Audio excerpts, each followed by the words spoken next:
भोजन की बात सिंह साहब के साथ एपिसोड 7।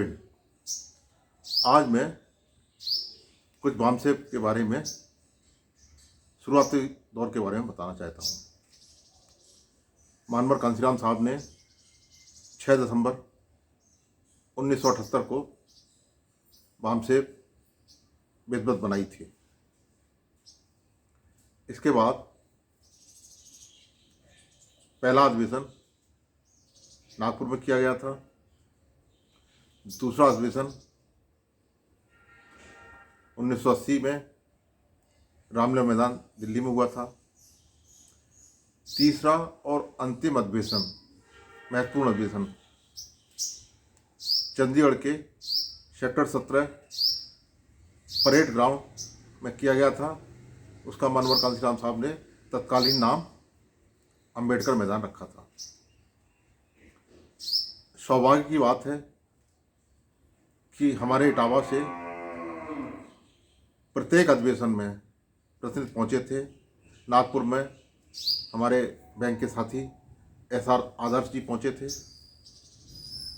दूसरे अधिवेशन दिल्ली में मास्टर पन्नालाल और आदर्श जी दोनों ही लोग पहुंचे थे। तीसरा अधिवेशन और अंतिम जो महत्वपूर्ण अधिवेशन था चंडीगढ़ में हुआ था, उसमें हम 5 लोग पहुंचे थे। 2 लोग वही पुराने श्री SR आदर्श जी बैंक वाले और मास्टर पन्नालाल जी अध्यापक GIC के, और तब तक 3 हम लोग रेलवे वाले तैयार हो चुके थे। श्री रामस्वरूप जी, श्री BL बंसल जी और मैं स्वयं, 5 लोग हम लोग चंडीगढ़ के अधिवेशन में पहुंचे थे। तो जो चंडीगढ़ का अधिवेशन था बहुत महत्वपूर्ण अधिवेशन था। कांसीराम साहब ने चूँक महाराष्ट्र में बहुत काम किया था RPI और दलित पैंथर के साथ, लेकिन उनके अनुभव बहुत अच्छे नहीं रहे थे, इसलिए वो उत्तर भारत की तरफ चले आए थे। दिल्ली में करोल बाग में अपना ऑफिस स्थापित करके विद्वत उत्तर भारत में मिशन मूवमेंट को बढ़ाने का काम करने लगे थे। तो आपको बताना चाहूँगा, जिस तरह के अनुभव उनको महाराष्ट्र में हुए थे, महाराष्ट्र के कुछ साथियों के साथ वो दिल्ली आए थे, तो धीरे धीरे वो अनुभव उनको दिल्ली में भी होने लगे। तो जो 3rd नेशनल कन्वेंशन था उसमें कांसीराम साहब ने घोषणा की कि ब्रिटेन का जो संविधान है वो मॉरल बेस पर है। इसी तरह मैं ये बामसेब को हमेशा ही मॉरल बेस पर, नैतिकता के आधार पर चलाना चाहता हूँ। इसको कभी मैं रजिस्टर्ड नहीं कराऊंगा, क्योंकि साहब को कुछ आभास हो चुका था कि ये जो महाराष्ट्र के साथी हैं और नए साथी जुड़ रहे हैं वो मतलब बामसेब को रजिस्टर्ड कराने के चक्कर में है। तो स्पष्ट मन से कहा था कि मैं इसे रजिस्टर्ड नहीं कराऊंगा। तो जो रजिस्टर्ड कराने के फिराक में थे वो बामसेब को रजिस्टर्ड नहीं कराना चाहते थे। वो इसके माध्यम से अपनी रोजी रोटी चलाना चाहते थे, और चूँकि वो देख रहे थे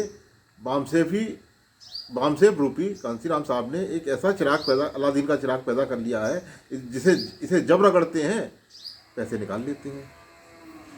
तो वो सोच रहे थे कि काश ये चिराग हमारे हाथ पड़ जाए। तो खैर इसलिए ये तो भूमिका रही कि बामसेब क्यों रजिस्टर कराई गई, अपनी रोजी रोटी के लिए रजिस्टर कराई गई। और आप गौर करते होंगे और देखते होंगे कि कांसीराम साहब ने मात्र 3 अधिवेशन किए थे बामसेब के, और उस 3 अधिवेशनों की कमाल है कि इतनी जागृत कर दी थी कि उत्तर प्रदेश में बहुजन समाज पार्टी की 4-4 दफे सरकार बनती है। और इन रजिस्टर्ड बामसेब वालों का आप हाल देखते होंगे। मानवर कांसीराम से कम 10 गुने इन 40 वर्षों में 81 से अंतिम अधिवेशन 81 में चंडीगढ़ में हुआ था। तो तभी मानवर कांसीराम साहब ने बामसेब से खुद भी दूरी बनाने की घोषणा कर दी थी। तो इन 40 वर्षों में जो रजिस्टर्ड बामसेब, कई बार रजिस्टर्ड बामसेब बन गई हैं, और सभी के 30 से ज़्यादा अधिवेशन हो चुके हैं।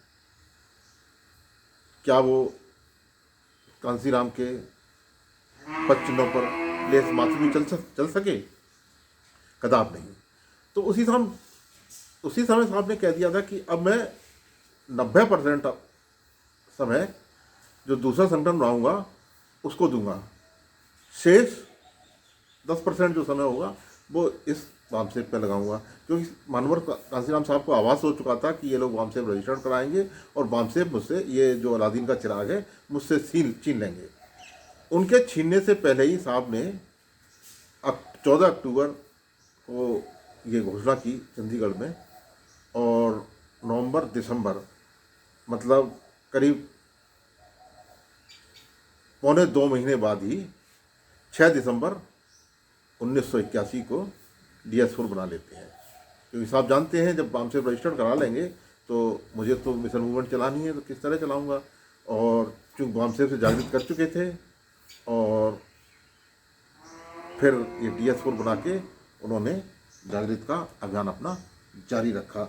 यहाँ आपसे क्या बताना चाहूँगा, जब DS4 बनाई तो उसके बाद साहब ने एक मूवमेंट चलाई थी, चलता फिरता अंबेडकर मेला। अभी 2 दिन पहले एक दिल्ली का चैनल है SM न्यूज़ चैनल, मैंने उसमें इसके बारे में विस्तार से बताया है, उन्होंने मेरा इंटरव्यू किया था। तो आप लोग चाहें तो मेरा इंटरव्यू यूट्यूब पे पड़ा है, वो आपको पूरा उसमें देखने को मिल जाएगा। तो कांसीराम साहब ने 35-40 पेंटिंग्स बनवाई थी अन्याय अत्याचार की, जिनको अपने साथ लेके चलते थे और उससे उन्होंने समाज को तैयार किया। और वो पेंटिंग बनाने वाले जो शख्स थे उनका नाम था श्री प्रकाश पाटिल। उन्हें आर्टिस्ट थे, पेंटिंग में महारत हासिल थी, और इसी महारत की बदौलत वो 9 अक्टूबर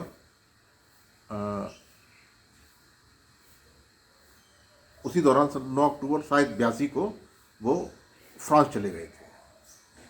खैर, तो जो मिशन में काम करने वाले होते हैं वो मिशन में काम करते हैं, उन्हें कोई अपने काम से मतलब होता है, कोई आकांक्षाएं नहीं होती हैं। क्योंकि साहब ने जो वामसेब के लोग तैयार किए थे वो इस तरह तैयार किए थे पे बैक टू सोसाइटी के हिसाब से, तो वो फ्रांस चले जाते हैं। तो मैं बताना चाहता हूँ कि उनके जो चंडीगढ़ में मुख्य गेट था तो वो उन्हीं का बनाया हुआ था, और तीनों जो अधिवेशन हुए थे उसमें उन्हीं के बनाए हुए गेट थे। बहुत काम उन्होंने किया था। ऑपरेशन इंडियन में तमाम कार्टून बनाते थे। एक तत्कालीन बाबू जगजीवन राम जी का, रक्षा मंत्री जगजीवन राम का कार्टून उस टाइम बनाया था।